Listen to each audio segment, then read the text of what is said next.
What if I told you that your words are not the most important part of your communication? And the reason your message keeps falling flat is because you are focused on the words alone.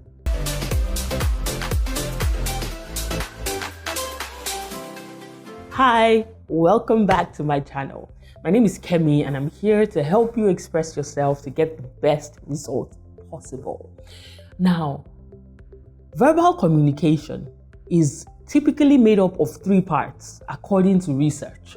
There's the words that you use, there's your tone, and your body language. Guess the least important element of the three? Yes, you guessed it, it's your words. And why is that? Because the words are meaningless without the tone. The tone is how you convey the message. And so today we're going to focus on how your tone may be getting in the way of delivering the best possible message. But then let's backtrack a little bit. What does your tone mean? Essentially, it is the way you use your voice to convey your message. The intonation, whether you're going up and down, whether it sounds high-pitched or flat. Every use of the voice conveys an entirely different message. Isn't that wild? The fact that you can say one thing and you can say it in many different ways, and you can say it to mean so many different things. That's how powerful the voice is. And I'll give you an example. Imagine I'm asked a question and I don't know the answer, and I want to convey that I don't know. I could convey it and say, I don't know. And that means I actually don't know the answer. I could say, I don't know. And that means that I'm rude, I'm uninterested, or maybe I even know and I'm just not willing to convey the answer. I could also say, I don't know. What does that mean? It sounds flat, it doesn't convey any emotion, it doesn't inspire confidence either. I can also say, I don't know. That sounds like I'm just unserious. It doesn't even sound like I don't know, because it doesn't match the response that I'm trying to give. It doesn't match the message that I'm trying to pass across. And so you can see how powerful your tone of voice is. And the honest truth is that it could be the one thing that has been standing in your way all this time. And that is why many times we say something based on what we are trying to convey, but because we are not mindful about our tone, the person hears something totally different and they are offended or they take the wrong action by it. And you begin to, and you're confused and you're like, but what did I say? This is what I said. This is what I meant. It's possible that your tone did not convey what you actually meant. And so I will share 3 simple tips today on how to be more mindful on the use of your tone and how to maximize it to get the best results. Number 1, you have to be deliberate. Now that you have learned that there's such a thing as tone in communication and it plays such an important part, you need to begin to think about it. And it's not that hard. All of us that are involved in some form of human interaction or the other, we can usually tell when someone's tone is off. So if someone speaks to you rudely, how did you know that the person was rude? It was with their tone of voice.